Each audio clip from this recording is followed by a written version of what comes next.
call the investment committee meeting to order. And I'd like to ask Ellen to take her final roll call of the investment committee meeting. Although I would absolutely love to take it, we are passing the baton to Kayla today. Oh, okay. So the last one was in March. So Kayla, here's All right. Roll. Trustee Martin. here. Trustee Riley. Here. Trustee McMahon. Here. Jim Bradley. Here. All right. Present and accounted for.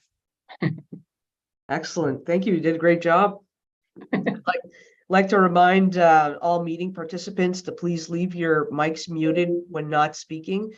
And I'd like to introduce a first agenda item and turn the meeting over to Cap Trust, Mike Pratico and Barry Schmidt. Go right ahead, guys, to discuss the defined contribution plans in the quarterly review. And I'm gonna share my screen, Mike. Is that okay? All right.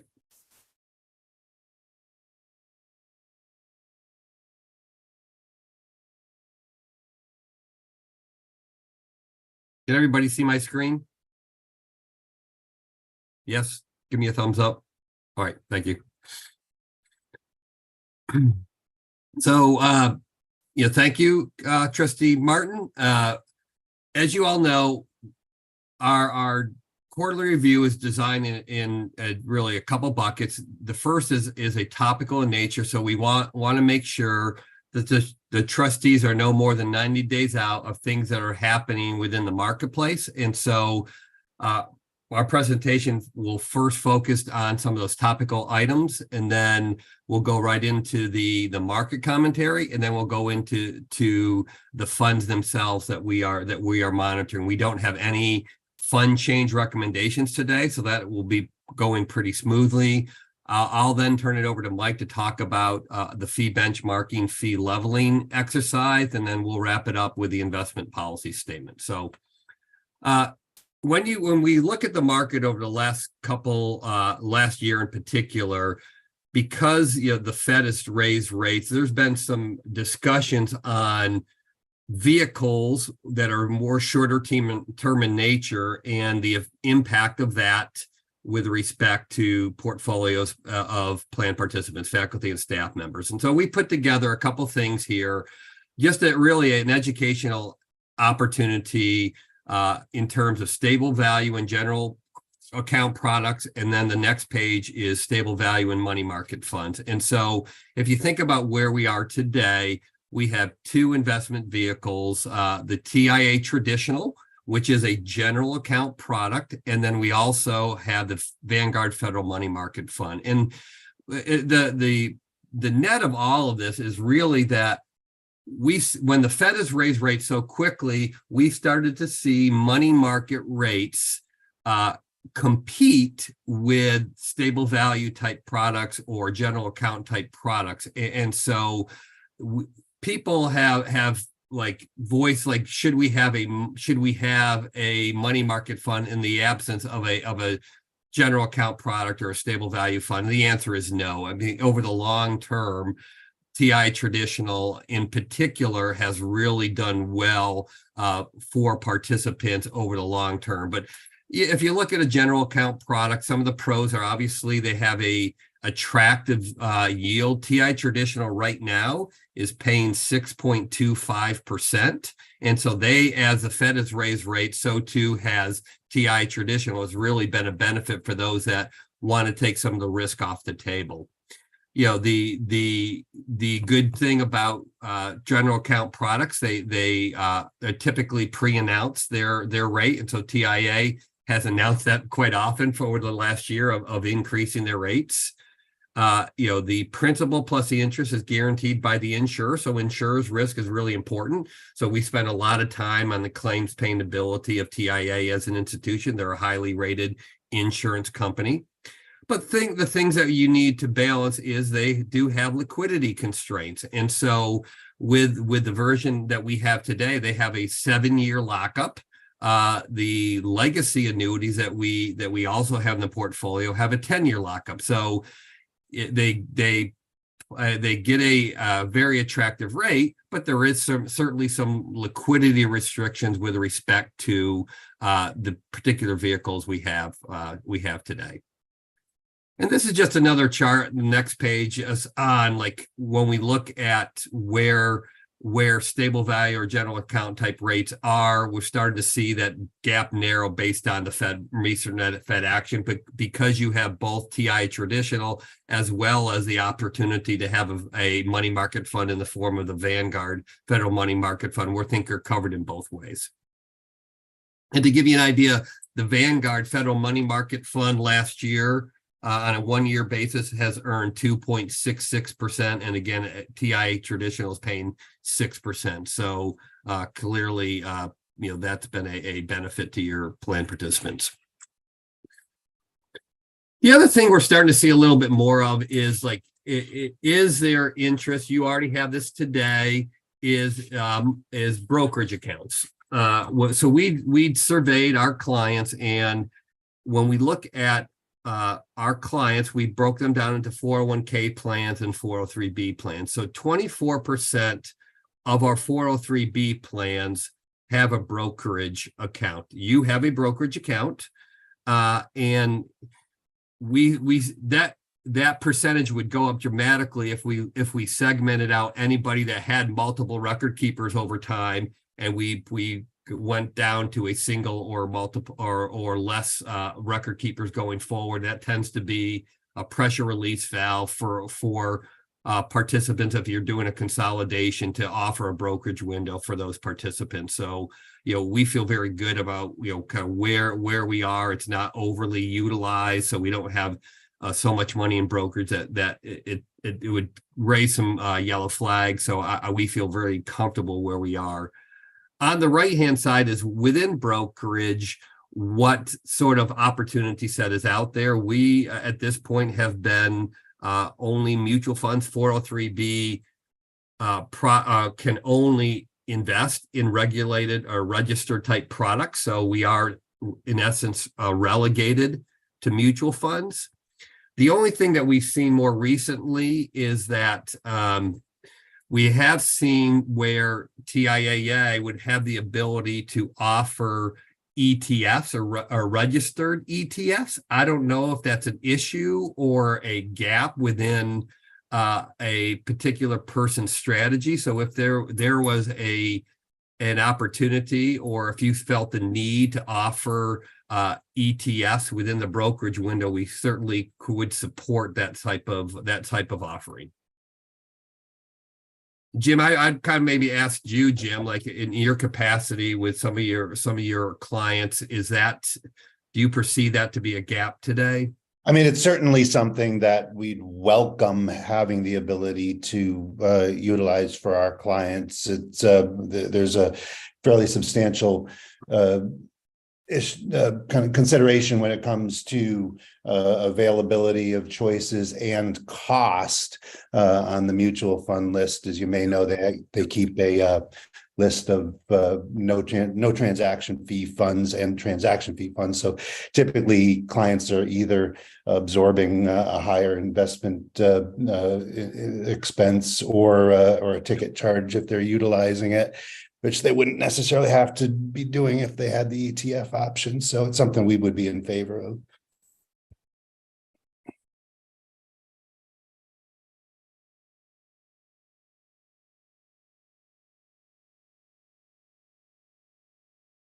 From a fiduciary perspective, the left-hand side doesn't apply to you, but the right-hand side is, to the extent you have forfeitures within the plans today, the IRS has clarified language to where you as long as you utilize those within a 12-month period after forfeiture has been created, you're in compliance. It was heretofore, it's been pretty vague in terms of when you should utilize forfeitures, and so they just clarified the language that you need to use it within 12 months at the close of the plan year following. So you have some latitude with respect to when you utilize forfeitures, to the extent that plans have forfeitures. I'll skip this page because we went through fiduciary training in the past. So I gotta switch to the market unless there's any particular questions on the topicals. Chair Martin, I have a question. Can you hear me this morning? Yeah, okay, Yes. Go thank you. ahead. I'm just curious, Barry, is if we were to offer the ETF within the brokerage, is that something that would require committee action, or is that a more administrative matter? Off the cuff, I would say it's more an administrative area. We are tasked as committee trustees, committee members, that we want to make sure the fees associated with the brokerage window are reasonable, but the opportunity set within the brokerage window, I just think it's more administrative in nature. That would be my personal view. Mike, I don't know if you would agree with that or not. Yeah, I mean, it's interesting because one thing we try to be very clear about is that we don't advise on brokerage assets. We really do, by design, try to distance ourselves from that. So from our perspective, it's really more about sharing the information of what is available, and then to Barry's point, making sure that the fees are reasonable, that we certainly do. And then ultimately, we try not to advise beyond that on the brokerage assets. Good point, thank you. Is there any downside to offering an ETF in the brokerage? No. All right, thank you. I do have a quick question to your point of the education only and no advice on the self-directed brokerage. Do participants have an option to go beyond that? Beyond education, Kelly? Beyond Yes. Yeah, I mean, that's where I think it's really the value of working with someone, like Jim or an independent advisor, who's actually giving them investment advice within the retirement plan. That's the opportunity, and that's really, the value of working with someone like that is that, they can recommend kind of lower cost, more liquid vehicles like ETFs, which and that's something too I should point out that TIA won't advise on that either. So I know you have on-site TIA educators and advisors. They're generally not going to advise on brokerage accounts either. Yeah, thank you. And I think those are the constraints of the new law, but it's just sometimes participants are wanting a little bit more. So thank you for your answer. And I would also say, Trustee Martin, that there's only about 2% of the assets in brokerage as it stands today. So it's not so heavily utilized. I mean, it's still $43 million. So it's not an insignificant sum, but in this grand scheme of the overall portfolio, it's a fairly limited opportunity set out there, or a cohort. Thank you. Thank you for that perspective. So if we look at the market, clearly since the end of September, that's been welcome news, at least heretofore. We've seen a little bit of a pivot since the end of the third quarter. If you look at performance through the end of the first quarter, I have performance through yesterday. This is more just in context perspective, but Develop International was up through the end of the first quarter, 8.6%. You can see last year was down 14%. If I looked at performance through yesterday, International is up about 10.4%. So another increase since the end of the quarter. U.S. large cap stocks are up 7.5%. They're up through yesterday over 9%. So 1.5 percentage point increase since the end of the first quarter. Emerging markets up 4%, now up 2.75. So that's been a little bit of a retraction since the end of the first quarter. U.S. bonds up 3 at the end of the first quarter, now up 2.6%. So again, we've seen a slight increase in rates. So that is a headwind for the fixed income market. And across the board, we've just seen overall really solid performance. It really, the thing that we're noticing though is if you think about last year, like if you were a growth manager, you got hammered last year because you think about the FANG stocks, Facebook, Apple, Amazon, Microsoft, Google. If you were more growthy, those had particular headwinds in 2022 as rates kept rising and demand decreased, et cetera. So that really was a pretty significant headwind. And so large cap value was better off, or you were better off in large cap value types of mutual funds last year. However, since again the fourth quarter, we've started to see this pivot again to where large cap growth is leading the charge yet again. And you think about the post recession, it's really growth. The growth side of the equation has really spurred a lot of this economic activity. But as of yesterday, large cap growth is up almost 18% on a year-to-date basis. Large cap value is pretty much flat, 0.15% up through yesterday. Think about the financials that I'm going to talk about here in particular, and energy, et cetera, that they've had a headwind certainly over the last 3 to 6 months, and probably in particular less as the Fed keeps raising rates in the regional banks in particular, that I'll address here in a moment.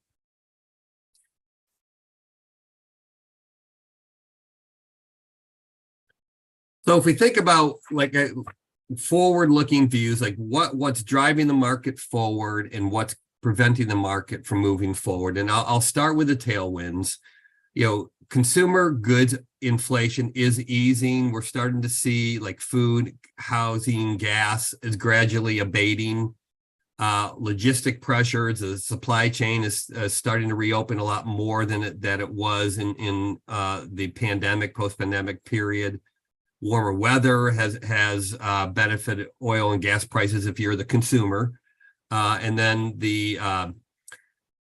when we look at the labor market has been really resilient, and consumer spending has been relatively strong. However, consumer spending we're finding has been more based on each individual sector where they're spending their money. It has of late, it's been more kind of experiences. Think about airlines, cruise lines, et cetera, where they've been a little more prescriptive on where they're spending their dollars.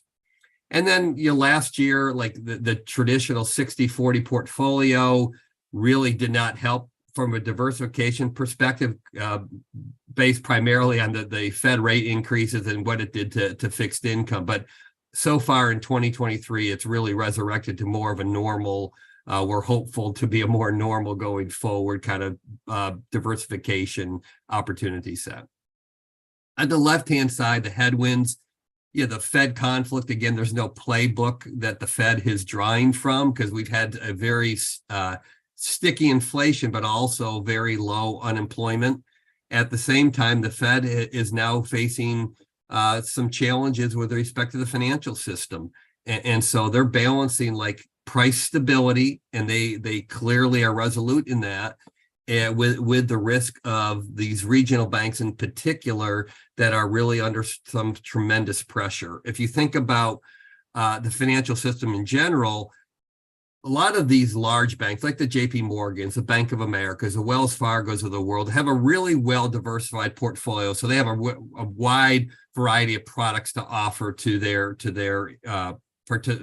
investors or their individual employees, or you get the picture.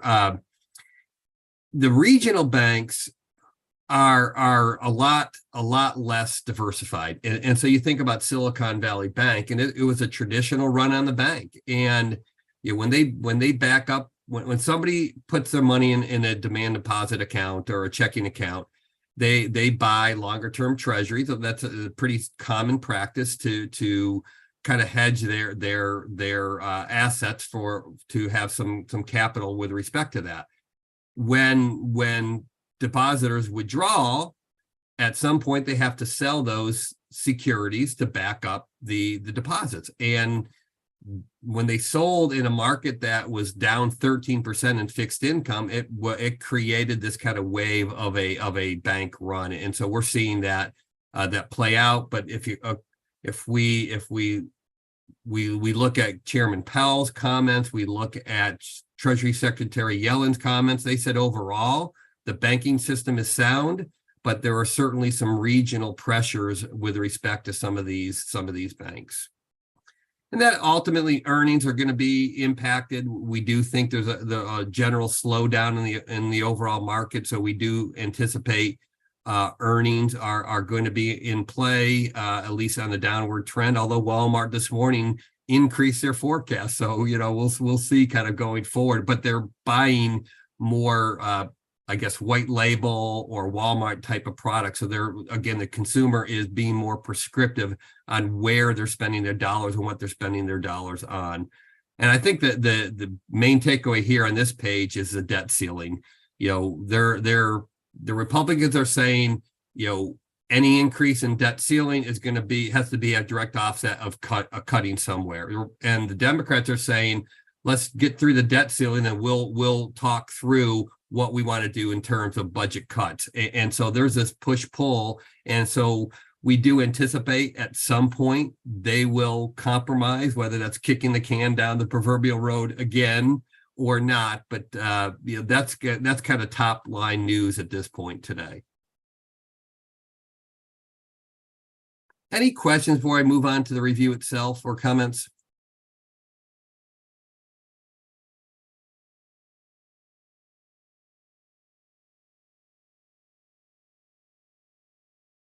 So if we look at the total assets as of the end of March, we were at a little less than 1.8 billion overall. You can see from an overall asset allocation perspective, it's a well diversified pool. A lot of the assets are in TIAA traditional. That's been kind of legacy, so we wouldn't anticipate that to have a little bit more exposure across the board. But overall, we're really pleased with the diversification of the portfolios.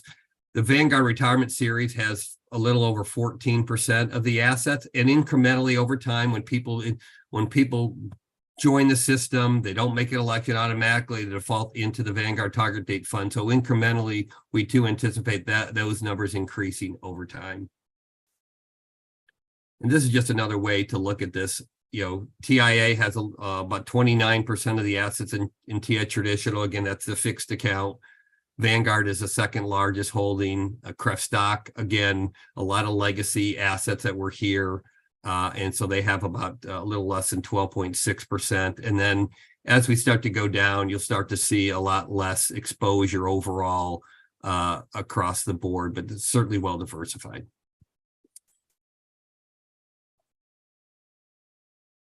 We did break out, there was a time when we had all these annuities available over the course of time. We have frozen these accounts. Remember, with legacy individual annuities, we could freeze it to future contributions, but we can't freeze it for accumulate, or we can't force people to move out of these funds. So we will have a lot of assets remaining and generationally, because it's an individual choice whether or not they want to pull out, for example, CREF core bond to our core bond manager.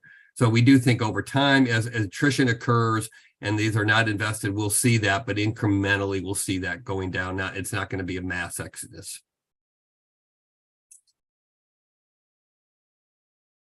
If we turn to page 45,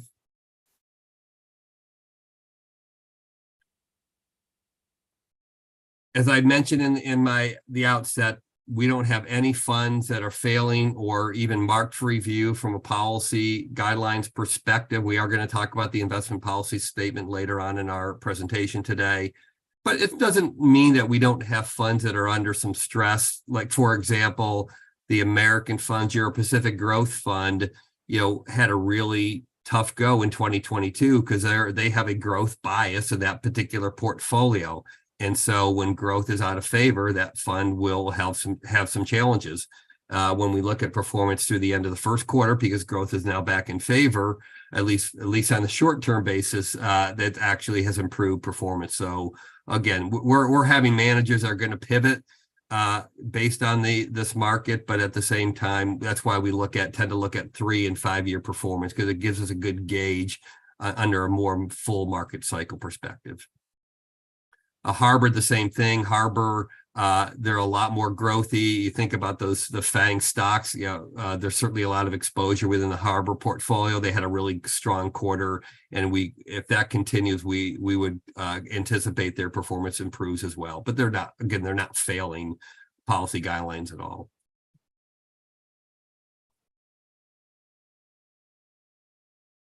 I'm just flipping through if there's anything else. Vanguard Target Retirement Series, again, this fund, this series of funds have really stood the test of time. They're low cost. They have a long-term view in terms of how they set the glide path, which is the percentage of equities to fixed income over time.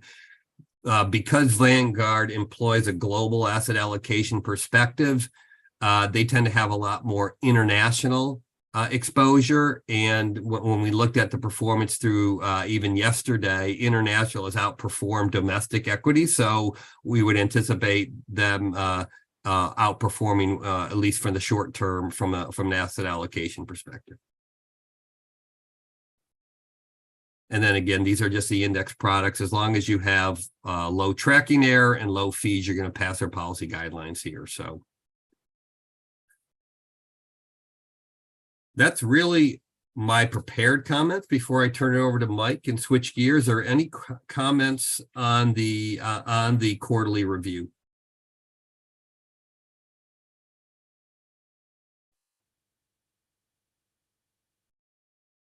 So Mike, I will turn it over to you.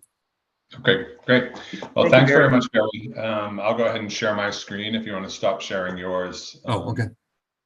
Would be great. But Barry, thanks. Great job. I think, the theme there with all of the funds in your lineup is they basically behaved exactly as we would expect them to behave when you consider the market rotations that Barry talked about. Funds like, I just think that if you want to look at and understand movements in the market, you could almost just look at that one fund Barry mentioned, Harbor Capital Appreciation, where, in 2019 and 2020, you almost could not have chosen a better investment. There was one year where it was up 60% with that high concentration in big tech. And then the markets rotated to value, rotated away from big tech, and we understandably saw lagging performance. But then year to date, that fund is up 22% and it's beating over 90% of its peer group. So we like that because we want funds that behave the way they're supposed to behave, and we want managers that don't change their stripes, based on market conditions. And so ultimately, we think your plan is in a really good place. What we're doing next then is really providing what we can consider to be more of an administrative update. When we look at our responsibilities as fiduciaries and your responsibilities as fiduciaries, it's obviously to make sure that you're offering good quality funds and funds that perform well through various market conditions. The other thing that we're responsible for is making sure that the fees and expenses that you pay in your plan are reasonable. And so what I'm going to be going through is our fee benchmark report to help ensure and document the reasonableness of your fees, which I think you'll see and hopefully agree that your fees certainly are very reasonable. The other thing that we like to do, though, periodically is not just look at, are you paying the right amount in terms of your fees, but are you paying for it the right way? And this is a little bit of a gray area because the Department of Labor has not come out with any specific statement about what the quote unquote right way is to pay for administrative expenses. But what we do like to do is, really look at market trends, look at the details of your plan specifically and your participant group, and periodically make change recommendations in terms of that approach. So what I wanted to do is go through the current payment methodology and explain that to you, which I know a lot of people have already seen this, but I'll go through that. And then I wanted to go through the change that we recommended to the internal administrative group that was accepted on a go forward basis. And then ultimately we want to go through and just benchmark that and make sure that those fees are reasonable as well. So the first couple pages you'll see in our pre-benchmarking report is really just a documentation of the process that we follow. So we talk about the different providers that are available in the record keeper world. We also talk specifically about what it means to meet your fiduciary responsibilities from a fee benchmark perspective. A lot of this is really the documentation of the process. So we really focus on the fact that as good fiduciaries, you want to establish a process, you want to follow that process, and you want to document that process. And this is really the documentation of the process of your fees being reasonable. The next page, page 93 in your packet, just gives a very brief summary of your plan. And you can see, as Barry had mentioned earlier, your plan is about $1.75 billion in plan assets, 401A, 403B, and 457B. And your average account balance in your plan is $156,000, which just anecdotally is a really strong, for a 403B plan, is a very strong average account balance. So, that indicates that people are using the plan, saving at high levels, and then hopefully, will ultimately be prepared for a comfortable retirement. When you look at the fees and how we break down fees, we really do it in a couple different ways. We look at the investment management expenses that are associated with each one of the mutual funds. And then we look at the administrative costs, and the administrative costs really being the cost of TIA record keeping, administration, and the servicing of your plan. So that's what we really break down here over the next couple pages. And this page, I'm going to explain both your current methodology as well as the methodology that we recommended moving towards as well. And so when you look at this chart, what you'll see is there's one column here that says total cost expense ratio. This is the actual expense ratio of the fund itself. So you can see if you're in a Vanguard target retirement date fund, you're paying 8 basis points for your total investment expense. And there's no what's referred to as revenue sharing in those Vanguard target date funds. You also have the CREF Social Choice, which is 19 basis points with 10 basis points of revenue, and then CREF Stock at 23 basis points and 10 basis points of revenue. That revenue column is important because your method for paying for administrative and record keeping expenses right now is through what we call the embedded revenue method. So essentially what that means is that some of the funds in your plan share revenue. You then use that revenue to offset and pay record keeping and administrative costs. Your plan, as you'll see in a moment, actually generates what's called excess revenue, meaning that you generate more revenue in your plan than you need to pay TIA. So then that excess goes into a specific account, an excess revenue account, and then the system utilizes that money to first pay for other plan related expenses like cap trust advisory fees, audit fees, things of that nature. And then the balance gets returned to participants. This is not just very common, it really continues to be the most common way in the market to pay for record keeping and administration, this embedded revenue method. There's a couple, and then I'll continue to explain and then tell you specifically why we made the recommendation to change. When we go down to your actively managed funds, you can see it's really a mix of revenue and non-revenue sharing funds. So you have funds like the Harbor Capital Appreciation that carries a 57 basis point expense ratio and doesn't share any revenue. And then you contrast that with, for example, the TIA Real Estate Fund at 77 basis points with 24 basis points of revenue. And again, that revenue is embedded in that 77 basis points. It's not added on to it. It's embedded into that 77 basis points. So this is where you see the bottom line is that your plan, the total average expense ratio is 18 basis points, less than 0.2%, which is by all accounts an extremely, extremely reasonable expense ratio. And within that 18 basis points, you actually have 8 basis points of revenue sharing built in there. And as you know, TIA needs 3 basis points to record keep your plan. So that additional revenue actually goes into the revenue, you're generating 11, you have TIA needs 3, and then the 8 basis points, I should have said, is what goes into that excess revenue account. Again, there's nothing broken about this approach. There's certainly nothing wrong with this approach. It's still a very common approach. But what we're looking at from our perspective is we like to look at trends in the marketplace. And the trend in the marketplace, especially the larger plan marketplace that you sit in, is to really try to move away from the whole concept of revenue sharing as much as possible and move to more of a fee level approach where everyone pays the same fee for record keeping and administration. And the reason for that is what you can see here is that you have some participants based on the revenue sharing that actually don't pay anything towards record keeping and administration. And you have some participants who pay a larger amount towards record keeping and administration. And it's purely based on where their individual investments are and where the revenue comes from. So we want to move to a method that we believe is more transparent, for one, because under the fee leveling method, you will actually see right on your quarterly statement what your record keeping and administration fees are. And then ultimately, I would say more equitable as well, because under the proposed fee leveling arrangement, everyone pays the same flat fee, which we just think is a much more equitable approach.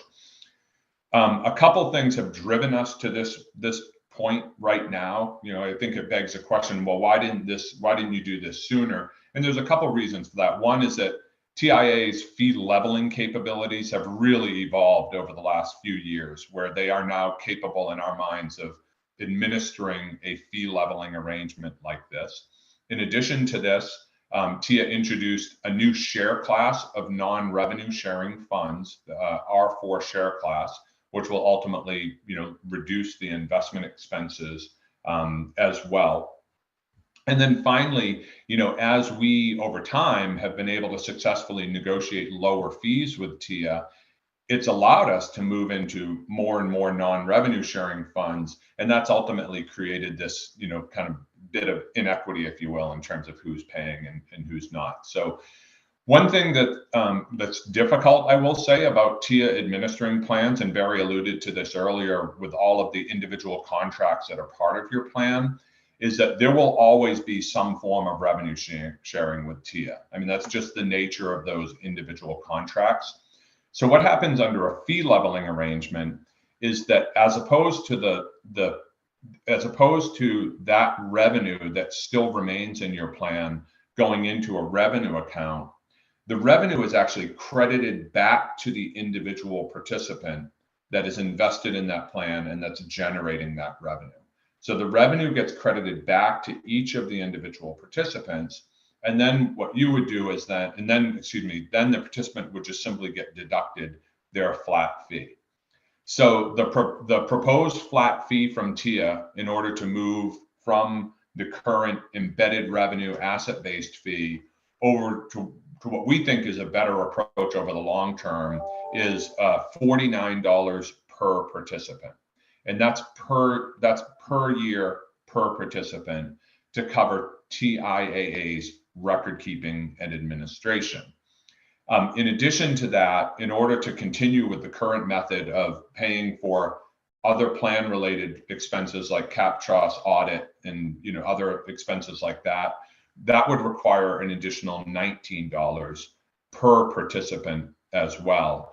And so the bottom line of the cost of your plan for record keeping, administration, and all other plan related services would be basically the $49 for TIA plus the $19 additional expenses, which works out to be $68 per year. And that would be deducted as a quarterly deduction from participant accounts. So what participants would now see is basically $17 per quarter for all plan related record keeping and administration. And again, we think that it's ultimately a smart way to do it on a go forward basis, locking into a flat fee. We think it's ultimately a more equitable way to do it because everyone's paying the same flat fee. And in addition to that, people who are generating the revenue are getting credited back the revenue as well. And then finally, we think it's a more transparent way to do it as well, because you just see that quarterly, that quarterly deduction on each statement alongside the credits that you may receive as well. So again, I just think that this is the University of Maine Systems Retirement Plan, in our opinion, has always not just kept up with the market, but really stayed ahead of the market in many ways. And we clearly feel like going to a flat fee, non-revenue environment that's more equitable and more transparent is where the market is headed. And that's why we ultimately, recommended this and reviewed it very, very thoroughly internally at Humane System as well. So Trustee Martin, correct me if I'm wrong. I don't think we're looking for a vote or an approval. This was more informational. And then Jim, I see your hand up. I'll first go to Trustee Martin, and then I'll come back to you. Yes, that is correct, Mike. Thanks for that great explanation of revenue share and flat fee. Definitely gives us a very good perspective, and we're at the point now where it's the right thing to do. Mm-hmm. Transparent and equitable, and this was an administrative item that we wanted to share with everybody. Okay, thank you. And then Jim, I think you had a hand up.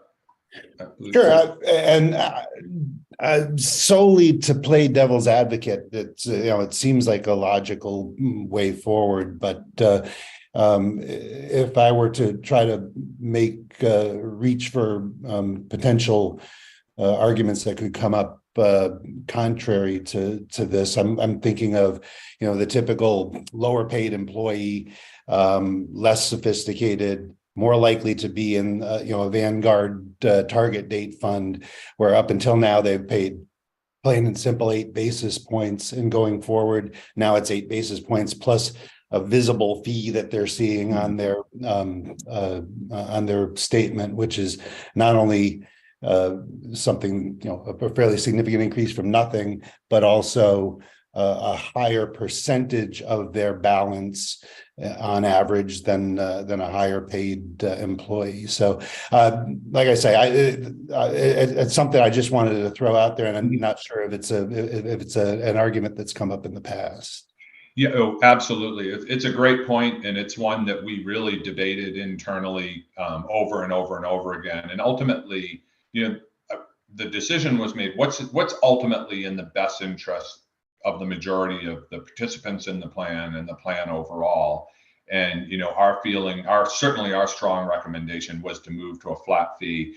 Part of the reason for that too is frankly the reasonableness of the flat fee. The $49 per head that TIA is charging, I think, is extremely reasonable.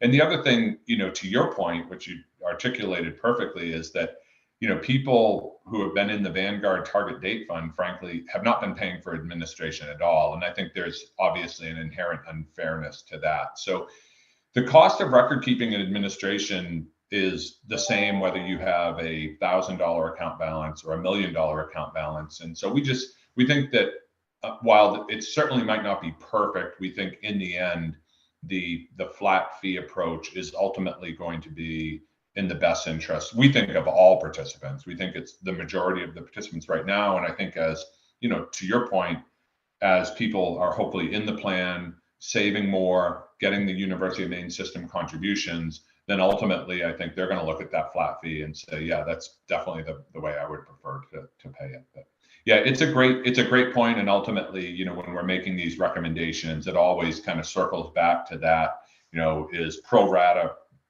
the right approach, or per capita the right approach? And I think the important thing is, as I mentioned earlier, the Department of Labor has not stated one way or the other, only that you should do what's in the best interest of the plan and the participants. And Trustee McMahon, you had a question or a point? Yes.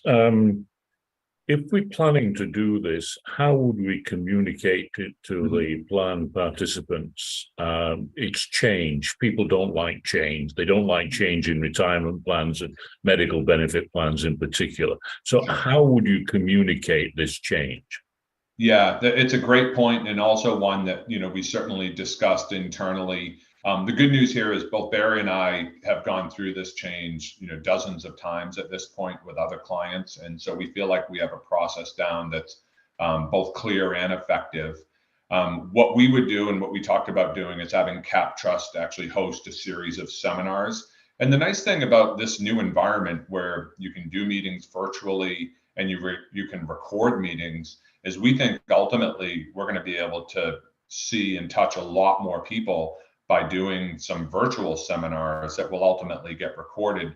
So the communication plan right now at a very high level would be for CapTrust to do a presentation explaining the change, why the change. Again, we're the ones that ultimately recommended the change, so we think that we're the best people to communicate why we're making that change. And that would be supported by TIAA being available for individual participants, or even to also do group seminars to kind of explain the intricacies of the revenue credits versus the debit against the account and things of that nature. So we have gone through this a number of times with other clients. It's gone very, very smoothly. We've gotten virtually no negative feedback and a lot of positive feedback on the change. So we're hopeful that will be the case with the UMaine system as well. And I would also say, Mike, that TIA will communicate this, so it'll be a custom communication specifically for the University of Maine system. So we would have an opportunity to touch the average participant that might not join one of those webinars. So they will certainly be aware of this change and have the opportunity to either engage with CapTrust in a webinar or engage with TIA. So we will cover those bases. Thank you. Great questions. I want to switch to the benchmarking component as well, but are there any more questions just on the fee leveling approach? I can't see everyone's screen, so if you have a kind of a virtual hand up. Okay, great. So so the next step then is we think that that's the right way or the right approach to paying your fees. So then the next step is, but are those fees reasonable? And that's something that we do through our formal fee benchmark. And because of the size of your plan, what we first look at a database of all of our institutional plans, but we think that the better approach for your plan is actually to look at current market and plans similar to yours that have gone out to bid. We do several hundred now RFPs for clients on a regular basis. And so we have a good experience looking at other plans. So essentially what this page is showing you is what's the demographics of our plan? And if our plan were to go out to bid right now, what's the range of bids that we would get from other record keepers? And so when you look at your plan, what we do is we translate that flat fee to an asset-based fee. And it's really just so we can show more of an apples to apples comparison. So your record keeping and an administrative fee, that flat fee that we're talking about, equates to a little over 3 basis points on plan assets. Okay, and so this represents your fee. Then we look at plans of similar demographics to yours that have gone out to bid recently, and you can see 1.75 billion with slightly larger asset base, which is with a slightly lower average account balance is at 0.032, 1.7 with a lower average account balance, 0.036, 1.9 with a similar average account balance at 5 basis points, and then finally 1.77 with a higher average account balance at 0.39.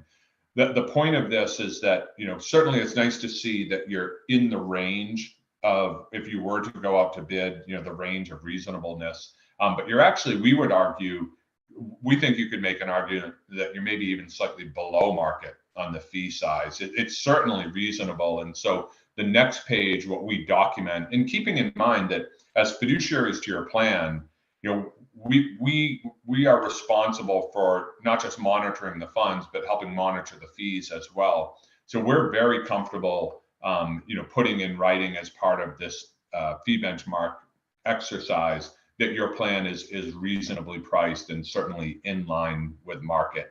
If this were ever challenged, if you were ever challenged, by whether it be a DOL audit or in the hopefully highly unlikely lawsuit, and they said, how do you justify the fees and expenses of your plan, and how do you monitor those fees and expenses? This is really the report that you would turn to, and we think that this report and this process really proves that you are following a very, very prudent fiduciary process, and that your fees are in fact reasonable. So I just summarize this whole exercise. I think this was a really good exercise that we went through. I know both Kelly and Tracy put a lot of time and effort and thought into, you know, whether this made sense for the plan. And, you know, obviously we're all in agreement that we think it does, and we think that, you know, the fees are reasonable as well. So I'll stop there and just see if there's any questions on kind of any component of the presentation that I just did.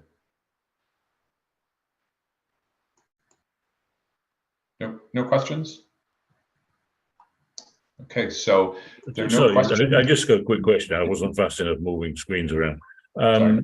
I'm assuming that these sample plans are very recent. It says source capture 2023, so this is up-to-date data. Yeah, this is all very, very up to date, and we think reflective of the current market rates. Okay, thank you. You're welcome. Any other questions, concerns? Thank you, Mike, it was a great presentation. You're welcome. So do you want me, Trustee Martin, do you want me just to flow right into the investment policy statement? Yes. Okay, so the final item, and this is just, again, well, it is an action item in that we'd like to periodically have the investment policy statement reviewed on the plan. We actually do not have any changes that we're recommending to the investment policy statement, so it was sent out in advance of the meeting. We're hopeful that people had an opportunity to just go through it again, and we're really looking for the committee to approve continuing moving forward utilizing the existing investment policy statement. So we're reaffirming the use of the current investment policy statement, and then we would ultimately document that in the meeting notes that the committee reviewed and reaffirmed the use of the investment policy statement. I wasn't planning to walk through the investment policy statement because there haven't been any changes, but on the other hand, if anyone would like me to, I'm happy to walk through the current investment policy statement. And if not, I think we're really just, correct me if I'm wrong, Trustee Martin, we're really just looking for people to confirm its usage moving forward. That's correct. Okay. Is any desire for us to go through the current investment policy statement?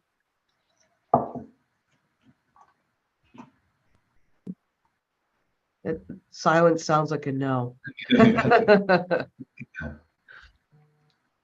So I should go ahead with the text of the proposed resolution. Okay, so I will read the text of the proposed resolution that the Board of Trustees, acting through the Investment Committee, reaffirms the current defined contributions investment policy statement with no changes. Can I have a motion? So moved. Moved by Chair Riley, seconded by Trustee McMahon. And Kayla, I'll pass the baton to you. All righty. Trustee McMahon, Yes. Trustee Martin, Yes? Trustee Riley, Yes. motion. And it looks like the motion carries, huh? Yes. So thank you, Mike and Barry, for your presentations today.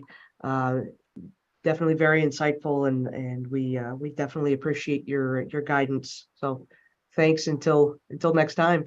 Sounds good. Thanks, Thank you, Paul. everyone. I Thank you. hope you a future without snow.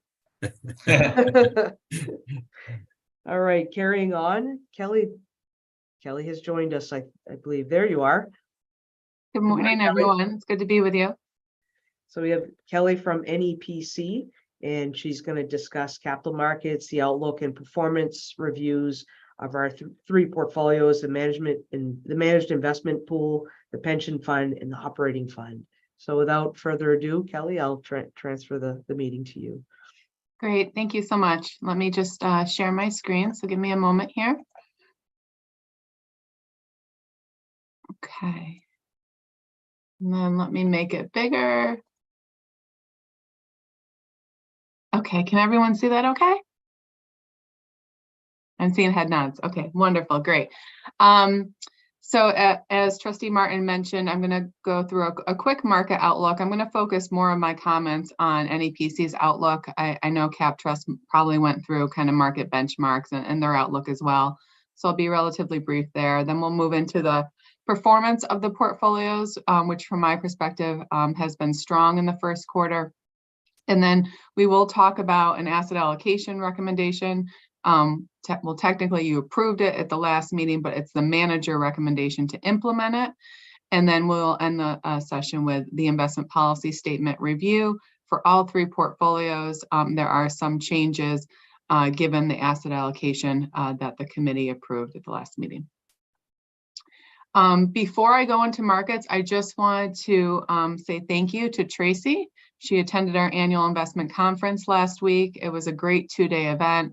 I really enjoyed spending some quality time with her in person.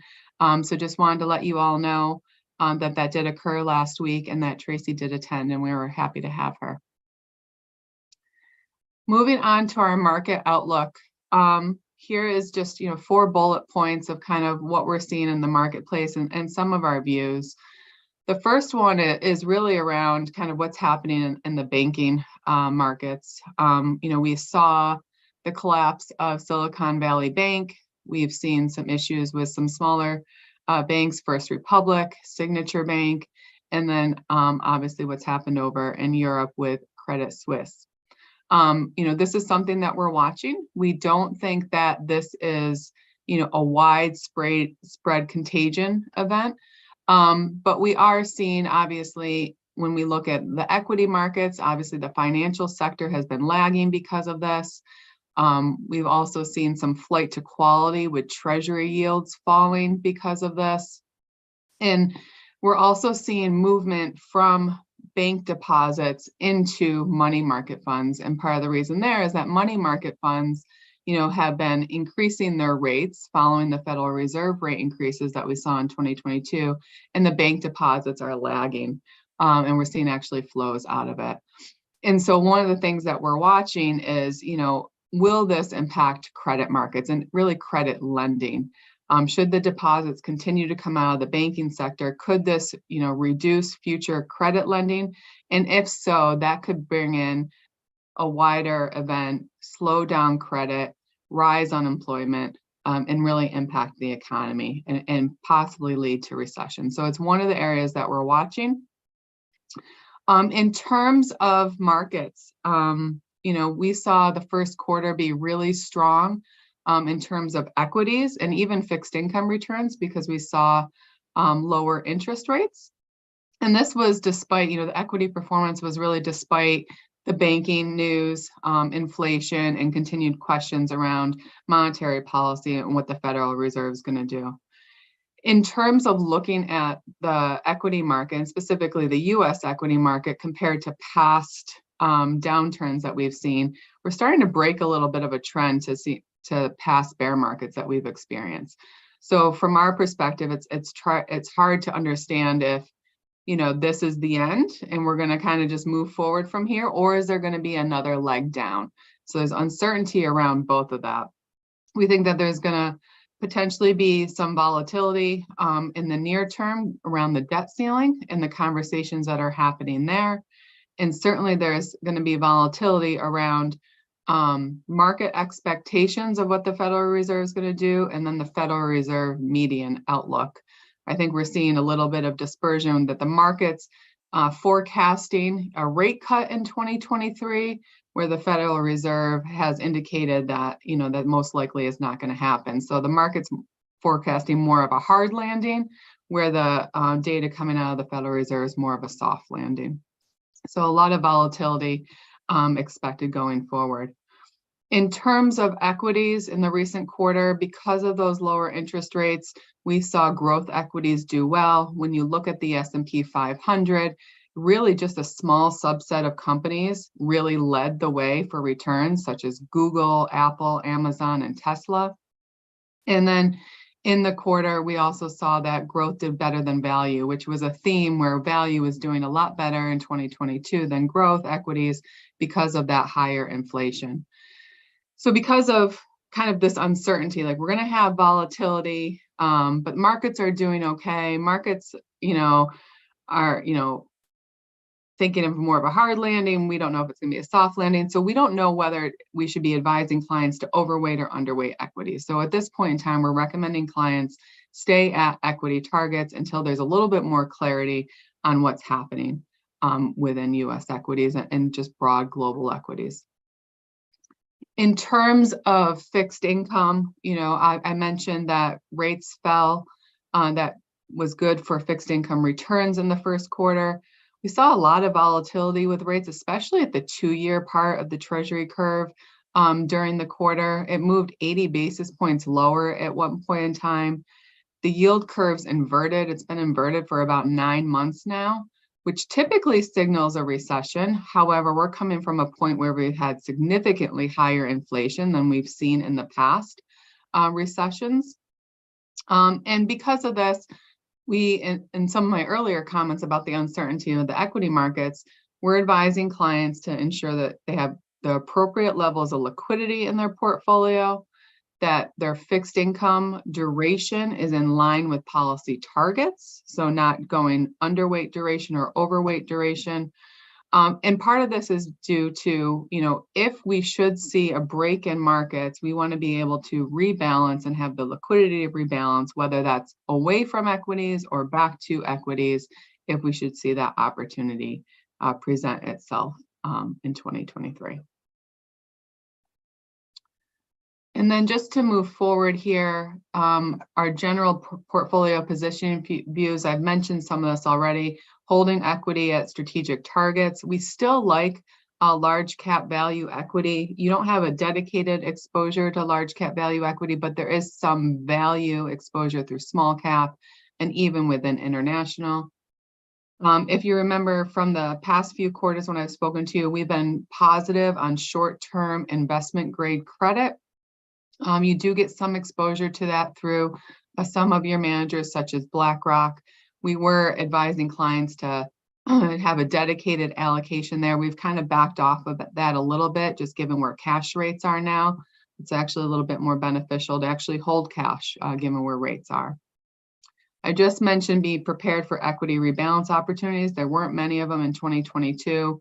If there are opportunities in 2023, I can say that all 3 portfolios are liquid enough to take advantage of those opportunities.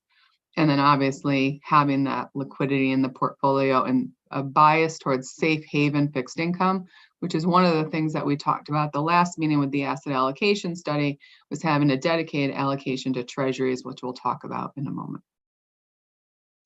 So I'll stop there and see if there's any questions on the markets before I turn over into the portfolio's performance.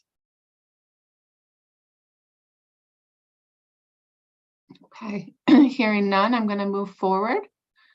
Just starting with the operating fund here, we have the executive summary. You can see in the top left, this portfolio is a little over $300 million at the end of the first quarter. It's about a $21 million increase since the last time we spoke.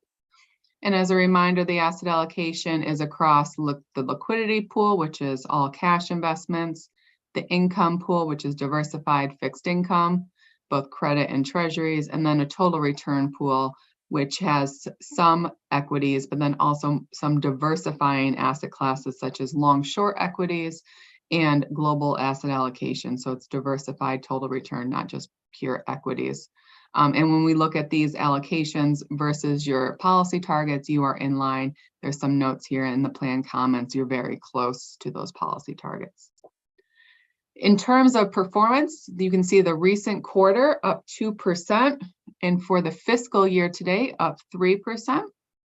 When you look at these returns for the portfolio versus the benchmark, you can see a little bit of underperformance. And part of that reason is really due to 3 things. One, some of the cash investments are underperforming the cash index a little bit. But more importantly, it's Newton, which is your global asset allocation manager, and Lighthouse, which is your long-short equity manager, which are more defensive managers, not keeping up in a very strong market rally during the first quarter. So no concerns there, given the fact that this is a more conservative portfolio, And in times when we see strong market rallies, we would expect this portfolio to underperform benchmarks slightly. Over the long term, that you can see over the 3, 5, and 10 years, this portfolio in terms of managers adding value over the benchmark has been strong. In terms of updates and recommendations, there's 2 manager announcements that I'll touch upon in a moment. No actions required. It's really just for your information, and I'll walk you through that. And then if you remember, a couple meetings ago, the committee approved the SSGA S&P 500 fossil fuel free index, moving from just the pure S&P 500 index. We discussed doing this transition over a full year and breaking it out into 4 different tranches. We completed the first rebalancing, or a fourth of that movement, in January, and then the second tranche occurred in April. Our plan is to do the third tranche either before June 30th, the fiscal year end, or right after in July. We just want to be considerate of year end reporting. So we'll be looking at that. In terms of recommendations, no changes to the portfolios or managers. You'll see later in this meeting, we do have the investment policy statement updates to walk you through. In terms of the pension fund, in the top left here, you can see assets just shy of 20 million. Pretty static over the last quarter. We've had some outflows, obviously, for benefit payments, as we always do, but the investment gains pretty much matched those outflows. You can see for the quarter, this portfolio is up 4.4%. In terms of the asset allocation, we're in line with targets and policy ranges. Obviously, for this portfolio, we are working towards those new targets that were approved at the last meeting, which is really just finding the treasury manager to fulfill that asset allocation. In terms of performance, I mentioned the 4.4% return for the quarter. On a fiscal year-to-date basis, you're up 4.8%. And manager performance has been very strong in this portfolio over the short term. You can see over the quarter, fiscal year-to-date, and 1 year, outperforming the allocation index over all time periods by a pretty good amount. Part of the reason here is, even though we do have, defensive managers like Newton and Lighthouse in the portfolio, the outperformance that we've seen from the public equity managers, Walter Scott and Mondrian, has been quite strong, balancing out some of that underperformance. And then you can see the longer term numbers. This has been a portfolio that has struggled with some manager underperformance over the long term. We have been working to make improvements to mitigate some of this. And you can see that now over the 5 years, we're right in line, slightly above that allocation index. So this portfolio has been increasingly getting better in terms of manager performance. In terms of recommendations, there's 2. One is to look at the investment policy statement and review and approve those changes. And then the second is, and I'll talk about this in our next session, is our recommendation is to hire Fidelity for the treasury allocation. And I'll walk you through those reasons why. In terms of the managed investment pool, you can see that total assets in the top left are $356 million. This is almost an $18 million improvement from the last quarter, given the strong returns that we've seen. You can see in top right here, the composite was up 5.1%.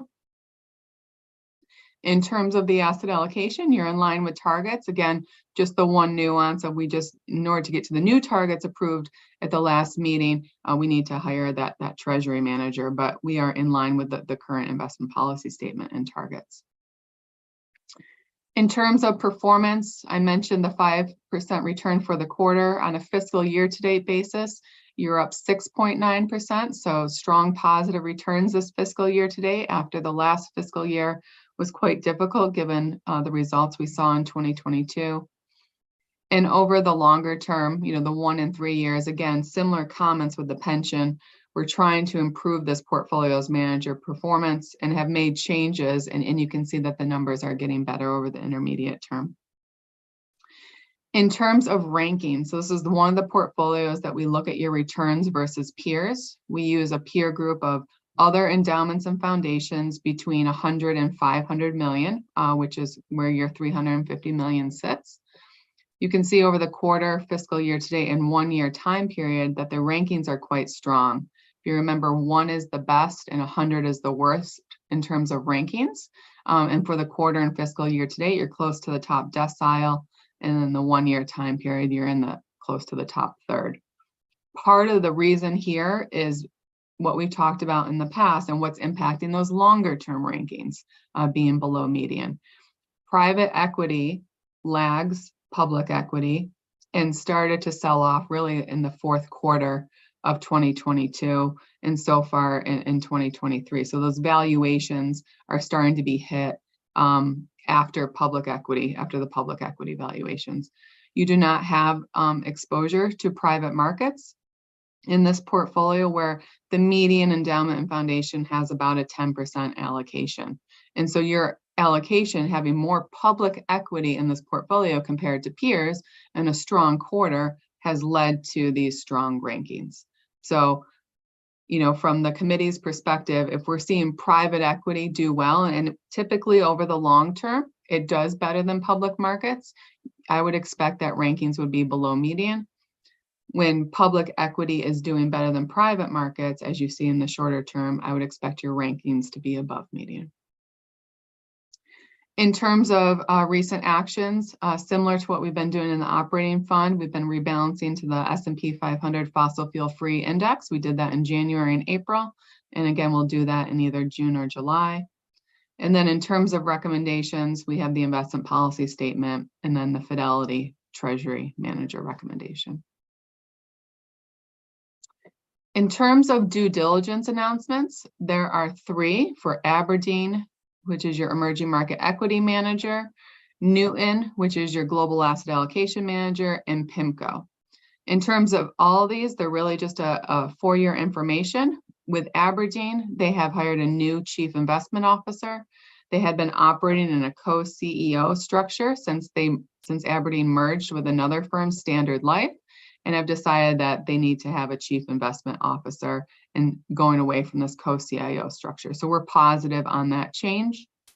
In terms of Newton and BNY Mellon, who is actually your custodian, but also has an investment manager arm, they merged in 2021. And at that point in time, we put Newton and BNY Mellon on hold because there is similarity between the equity, fixed income, and global asset allocation products that the 2 firms offer. And we wanted to see how asset flows, how culture, how employee retention would be impacted with this merger. After reviewing, we believe that the equity and fixed income strategies should not be impacted. So we've removed that hold status from Newton for those types of products. For the global asset allocation products, such as the strategy that you hold, we are continuing to have a hold status on that product because we want to continue to watch both the BNY Mellon strategies that you're not invested in and also the Newton strategy that you are invested in for a little bit longer, given that there's been some team changes across those 2 strategies. And then with PIMCO, we've had them on watch since December of 2020. They've had a number of workplace discrimination lawsuits.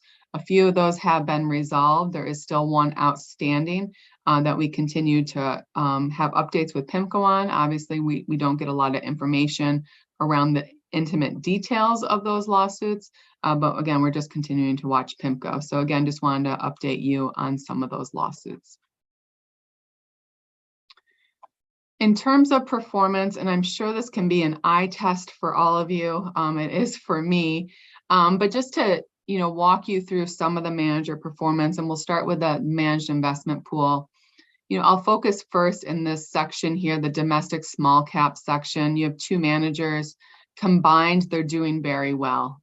You can see if you look across the columns here that both managers in aggregate are outperforming a broad Russell 2500 or small mid-cap index over all time periods. And then those numbers to the right of the performance are the rankings. Again, ranking really in the top quartile, top third, pretty much over all time periods. So continue to be pretty pleased with the way those 2 managers work together. Walter Scott is your global equity manager. You can see their performance has been strong over all time periods and their rankings have been strong. This is a manager where I think if we looked at them last quarter, some of the longer term numbers, like the 1-year number, were lagging a little bit. This is a manager that has a little bit, it's a core manager, core equity manager, but they have a little bit of a growth bias to them. So in 2022, when growth was selling off, they did struggle a little bit, but you can see as when growth came back over the fiscal year to date time period, they are participating in that rally. Kelly, term- Yes. quick question on Walter Scott. When you look at their detailed portfolio on page 196, they're holding shares in Taiwan semiconductor manufacturing. And the big headlines last week was, of course, Warren Buffett sold out of TSMC because he didn't like the global equity position in the Taiwanese market. Do we have an opinion on that? Do you have an opinion on that? I don't have an opinion on individual stocks. We leave that up to Walter Scott to, determine if, they still believe in the long-term value of the stock and the company. If they have any issues, I can certainly follow up with them and see what their position is on that specific security and provide an update to all of you. The reason I raise the issue is Buffett was only in it about 6 months, which is not his normal behavior. Exactly. And, it made some pretty good headlines in the Wall Street Journal. And then when I saw this, I mean, I know they're building a large facility in Phoenix, and that may be why, but this is an ADR. So I'm assuming this is actually linked to the Taiwanese operation. Yeah, I will check in with Walter Scott, Trustee McMahon, and get back a response to all of you. Okay, thank you. Yeah. And I appreciate you going so far back into the document. All right, let me get back to where I was. Okay, all right, great. In terms of international equity, we have Silchester, JO Hambro, and Axiom. Both JO Hambro and Axiom had a great quarter in terms of rankings. JO Hambro's longer term numbers are obviously falling short of benchmark, partially because they do have a growth tilt. So you can see that impacting the longer term.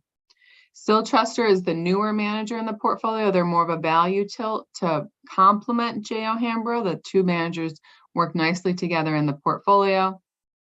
Obviously, with value falling short during the quarter, you can see some of the underperformance of Silchester. Again, reminder, this is a fossil fuel free strategy. And then also in terms of Silchester, when markets rally as significantly as they have, the MSCI EVO is up 8.5%.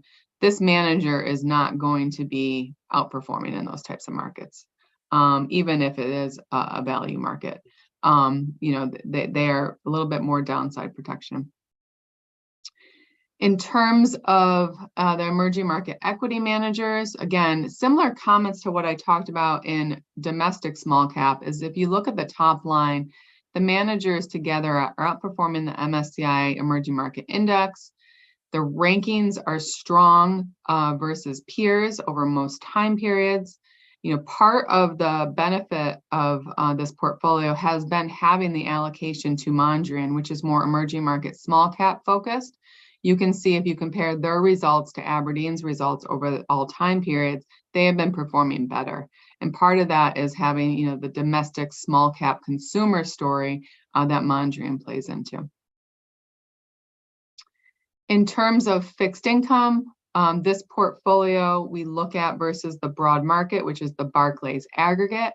However, the investments are diversified away from the Barclays aggregate. We have a dedicated TIPS mandate. We have some bank loan strategies, and then we also have a diversified credit strategy with BlackRock. And over time, what you can see here is that the returns of the total fixed income portfolio have outperformed the Barclays aggregate over time. So taking a little bit of diversification, a little bit of additional risk outside of the Barclays aggregate has added value over time. And then lastly, I mentioned this in some of my opening comments, but Newton and Lighthouse, you can see, muted performance for the quarter, underperforming benchmarks. Again, these are very defensive strategies that are not going to do well in times of market rallies.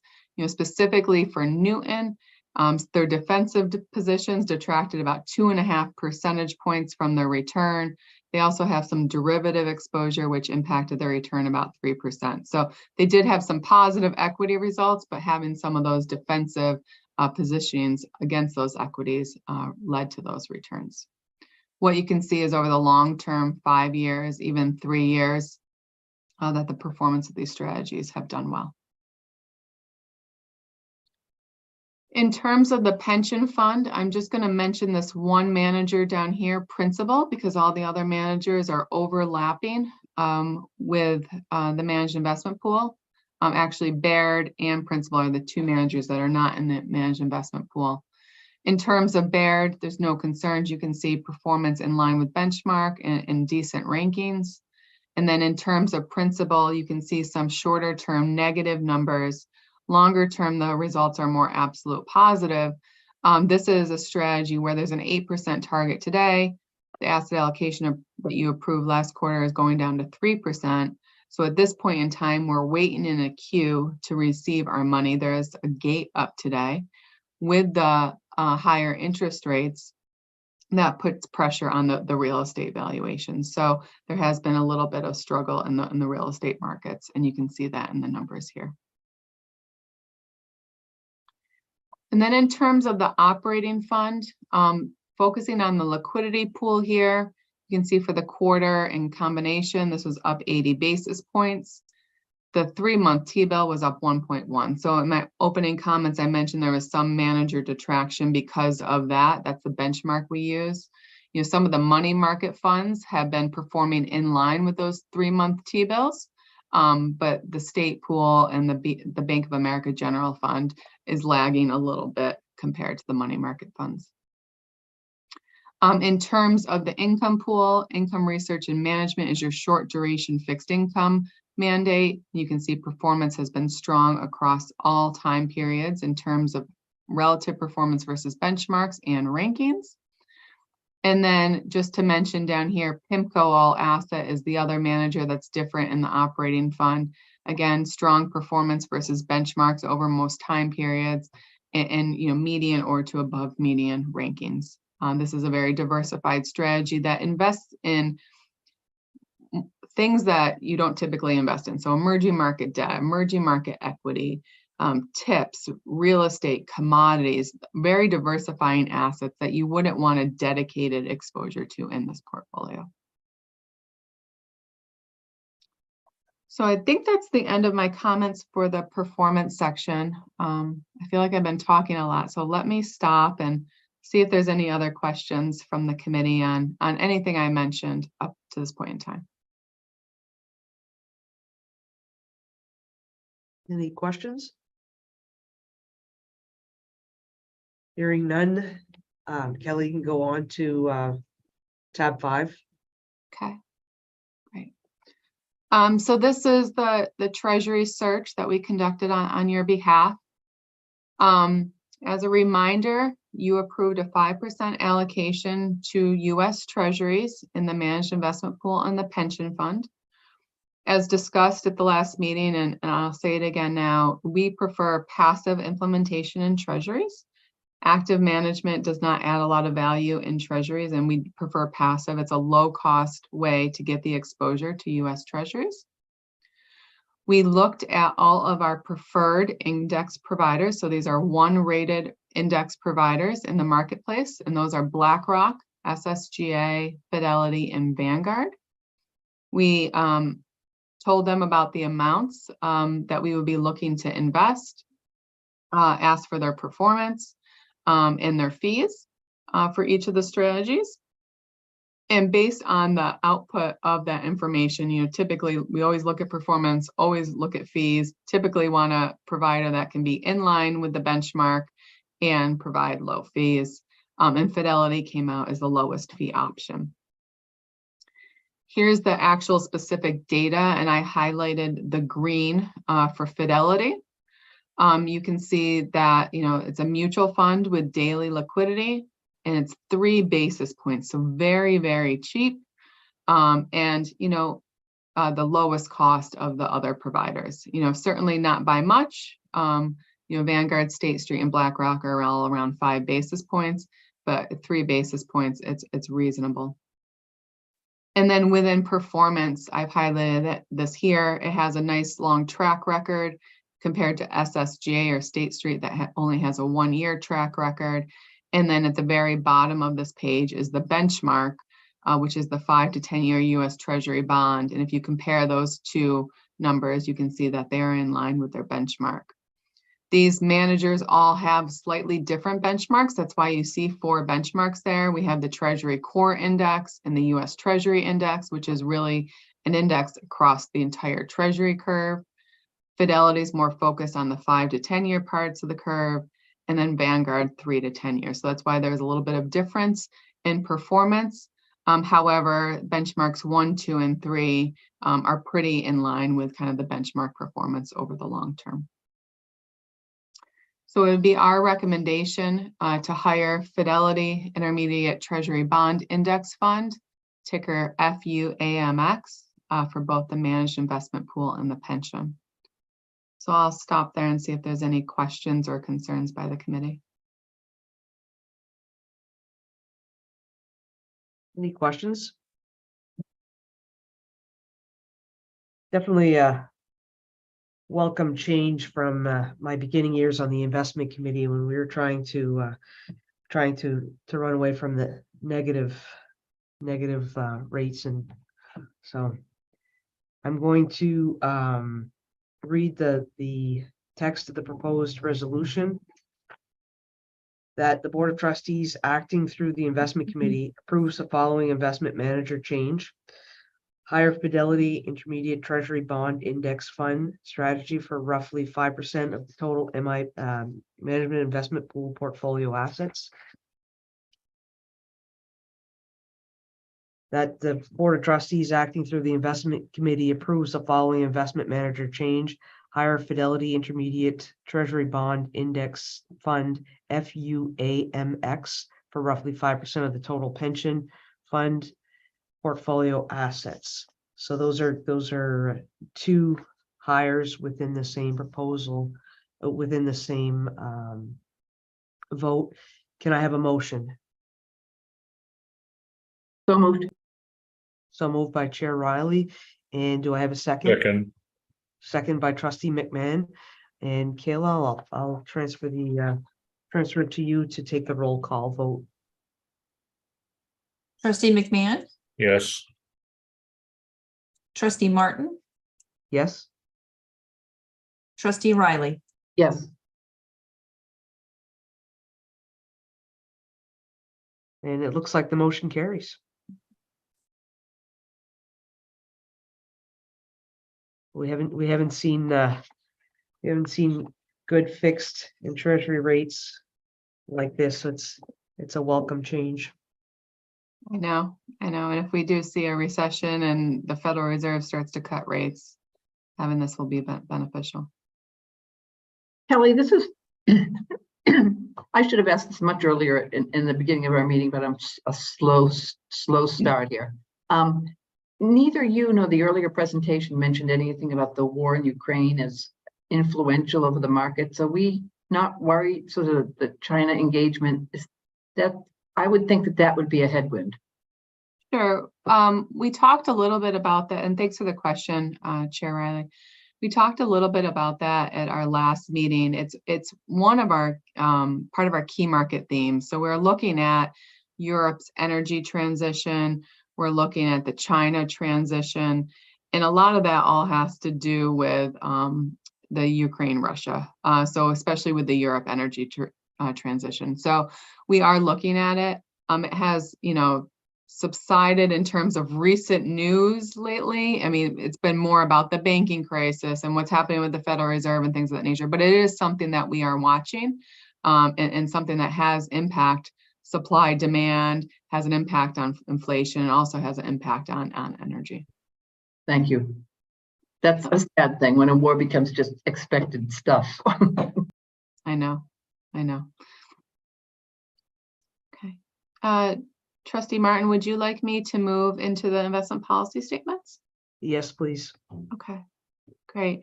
Well, we provided red line copies for all 3 portfolios. This first one is for the managed investment pool. The red line changes are the date, and then within the asset allocation table, there's changes to the target. So we have a column of targets to each asset class, and then the permissible ranges to each asset class. So you'll see some red lines, and these are exactly in line with what the committee approved in terms of targets at the last meeting. So this is just updating the investment policy statement to codify those changes. Within the ranges, for example, domestic large cap equity, we have a 25% target. We like to do a plus or minus 5% range, so 20 to 30% for some of those larger allocations. Within smaller allocations, you can see emerging market small cap is a 2% target. So there we like to do a plus or minus, 2 to 3% range. So you can see the 0 to 5% range there. In terms of other changes in the benchmark column, just updating, for example, we used to call the fixed income indices the Bloomberg Barclays or the BBG BARC index. It's now just Bloomberg. So we've made those updates throughout. And then within global asset allocation, you have one manager, Newton, just kind of updating their benchmark to what we use in the performance reports, which is a little bit different than what was listed before. Down at the bottom, we just have the updates to the spending rate. So no change to the spending rate, but just updating the fiscal year.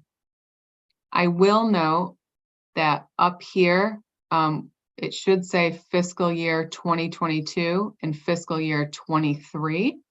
So if you do approve this policy, the final version will be ensure that we make that change to make everything in line with how it should be. In terms of the rest of the document, we removed the Osher Map Library Foundation as one of the third parties that invests in the managed investment pool as they redeem their funds, I believe, the 1st of April. And then there is another table here down at the bottom with that same asset allocation chart. So those changes that I just went through flowed through the rest of the document. I'll stop there and see if there's any questions on those changes. There's no change to the spending policy at 4.5%. Can you explain the methodology you use to determine that number? Sure. Tracy, would you like to answer that? I would take that question. We presented that information at the December meeting, the investment committee meeting, and it is a look back period over a 3-year period measured at the end of the fiscal year. So we take rolling market value and apply the percentage spending rate, that 4.5%, to come up with a total amount to be distributed. We use that then looking at all the shares allocated to all the various endowments and back into an amount to allocate. So it's been 4.5% that you've approved. We work with the chief business officers to review that annually, and that has been the rate that's been in place for quite some time, since the great financial crisis, I think. I understand all that, and I guess my question was around the market's been really helpful to us. Budgets are very tight. Are we still saying 4.5%? Yeah, that was reviewed by the chief business officers this past fall. There are some amounts of endowment valuations that did go underwater, not significantly and not a significant number, but they felt comfortable with the analysis that was presented at that time to continue with that 4.5%. Okay, thanks. You're welcome. And I would note that the materials that the investment committee has and diligent already reflects that change, Kelly, that you mentioned. Oh, okay. Provided, so it should be the same on the web. So I think they already have the most up to date. So I must have the old version. So apologies on that. Yeah, no Thanks, worries. Tracy. Any other questions on the managed investment pool? Okay, let me move forward to the next one. This is the operating fund. Very minor changes here. Most of them are around the benchmarks. So again, you're just cleaning up the benchmarks to make them more reflective of what we're using on the flash report and what's most applicable to each of these asset classes. within the total return pool, there was a target to global equity of 9.5%. You had this with one manager. A couple quarters ago, the committee decided or approved to separate that out with the SSGA 500 index, fossil fuel free index, and then Silchester fossil fuel free strategy. So combine those two strategies are global equity in nature, but we're just breaking it out to be more separate with the corresponding ranges and benchmarks around that. So those were the only changes for the operating fund. I'll stop and see if there's any questions on that. Okay. And then moving forward to the pension fund, similar comments that I've had for the last two. So the pension fund, you approved the asset allocation at the last meeting. You can see the addition of US Treasuries, some changes to the targets for some of the asset classes, moving real estate from 8 to 3, things of that nature, and then just updating the policy ranges around those changes, and then the benchmark changes. So again, most of the changes there are just changing to the Bloomberg and then adding the benchmark for the Treasury. So those are the proposed changes for the investment policy statements. I'll take any questions or turn it over to you, Trustee Martin. Thank you. Any questions for Kelly? Hearing none. Kelly, thanks for the presentation and the guidance. We definitely thankful for your counsel.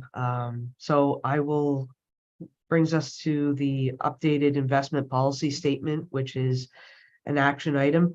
I'll read the text of the proposed resolution that the Board of Trustees, acting through the Investment Committee, approves the updated investment policy statement for the managed investment pool, pension fund, and the operating fund. Can I have a motion? So moved. Moved by Chair Riley. Do I have a second? Second. Second by Trustee McMahon. I just realized that we just have you two, so you have to do all the work today. And Kayla, I'm going to pass it to you for the roll call. All right, Trustee McMahon, Yes. Trustee Martin, Yes. and Trustee Riley. Yes. Great. That gets us to the end of the meeting nice and early. I'll give you back your time today, and I want to thank all of you for your commitment to this important committee, and have a great day. And thank you, Kelly. It's nice to remember that under your leadership, things have gotten better. Thank you. Thank you so much, everyone. Have a good one. Thank you. Thank you.